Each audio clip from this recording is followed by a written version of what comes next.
Assalamualaikum warahmatullahi wabarakatuh. Saya Nabil Siti Zazila. Saya ingin menjelaskan tentang berbusana muslim dan muslimah, cermin kepribadian dan keindahan.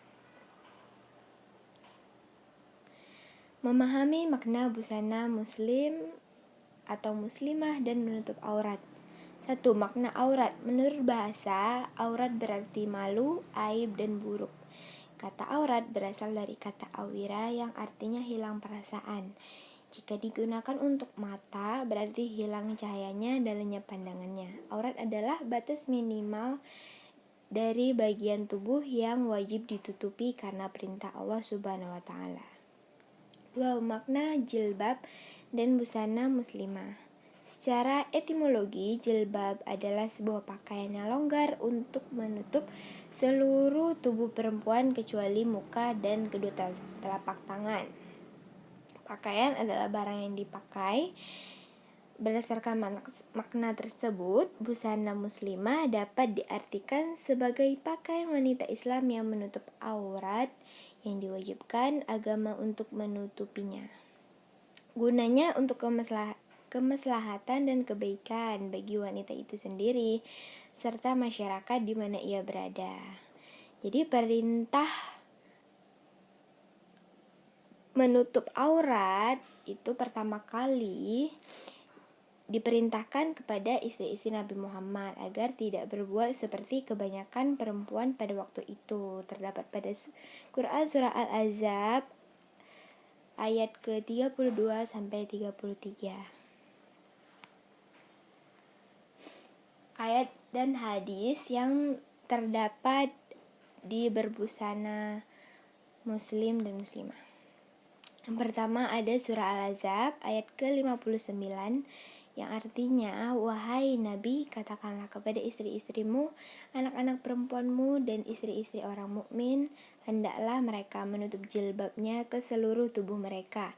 Yang demikian itu agar mereka lebih mudah untuk dikenali sehingga mereka tidak diganggu. Dan Allah Subhanahu wa taala Maha Pengampun lagi Maha Penyayang. Ayat ini turun karena ada gangguan dari kaum kafir Quraisy yang mana menyamakan wanita muslim dengan budak yang mana pada masa itu tidak mengenakan jilbab. Dalam hal ini dialami terutama oleh para wanita muslim dan istri-istri Nabi Muhammad. Maka dari itu, ayat ini diturunkan sebagai bentuk perlindungan akan kehormatan wanita muslim serta kenyamanan bagi mereka. Islam begitu memperhatikan kenyamanan dan kehormatan perempuan. Hadis dari Ummu Atiyah. Perintah berbusana muslim atau muslimah dalam Al-Quran. Hadis dari Ummu Atiyah, ia berkata, Rasulullah Shallallahu Alaihi Wasallam memerintahkan kami untuk keluar pada hari fitri dan adha, baik gadis yang menginjak akil balik, wanita-wanita yang sedang haid maupun wanita-wanita pingitan. Wanita-wanita yang sedang haid tetap meninggalkan sholat, namun mereka dapat menyaksikan kebaikan dan dakwah kaum muslim. Aku bertanya, wahai Rasulullah, salah seorang di antara kami ada yang tidak memiliki jilbab. Rasulullah menjawab, hendaklah saudaranya meminjamkan jilbabnya kepadanya. Jadi dalam hadis ini terkandung perintah Allah tentang menghadiri kegiatan sholat Idul Fitri dan Adha bagi wanita walaupun wanita itu dalam keadaan haid, dipingit, tetap harus datang ya. Yang tidak punya jilbab bisa meminjamkannya dari wanita lain.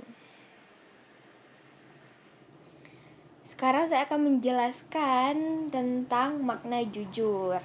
Jadi jujur dalam bahasa Arab mempunyai makna yang sama dengan as-sidiku atau as-sidik yang berarti benar, nyata atau berkata benar.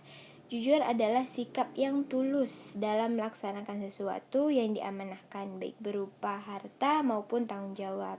Jadi Imam Ghazali membagi jujur menjadi 3. Pertama ada jujur dalam niat, yaitu tiada dorongan bagi seseorang dalam segala tindakan dan gerakannya selain dorongan karena Allah. Jujur dalam lisan, yaitu sesuai berita yang diterima dengan yang disampaikan. Jujur dalam perbuatan. Terus yang ketiga ada jujur dalam perbuatan. Beramal yaitu dengan sungguh-sungguh sehingga perbuatan zahirnya tidak menunjukkan sesuatu yang ada dalam batinnya dan menjadi tabiat bagi dirinya.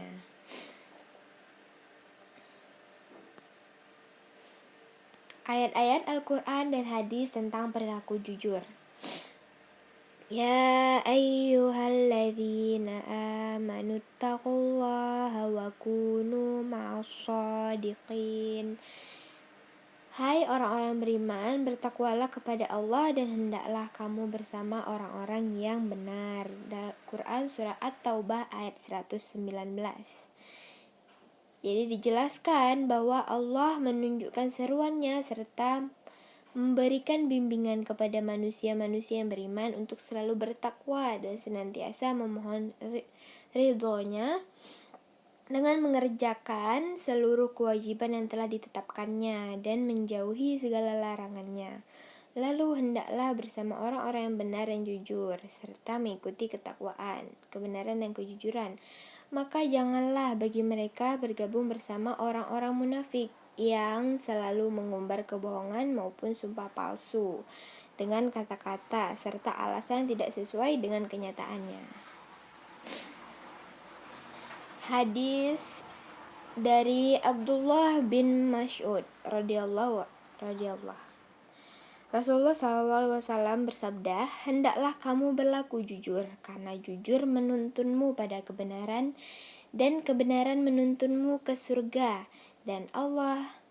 Dan senantiasa seseorang berlaku jujur dan selalu jujur sehingga tercatat di sisi Allah sebagaimana orang yang jujur.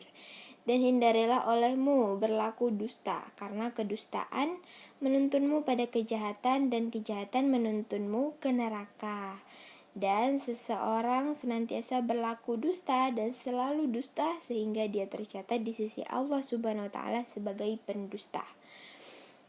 Jadi berdasarkan hadis ini kita lihat betapa pentingnya kejujuran diterapkan dalam kehidupan. Berlaku jujur dan adil akan membawa banyak kebaikan bagi pelakunya, begitu pula sebaliknya akan membawa keburukan bagi yang tidak melaksanakannya, yakni bagi para munafik yang selalu berbohong dan ingkar dalam setiap perkataannya. Sekian penjelasan saya hari ini. Mohon maaf apabila ada kesalahan. Wassalamualaikum warahmatullahi wabarakatuh.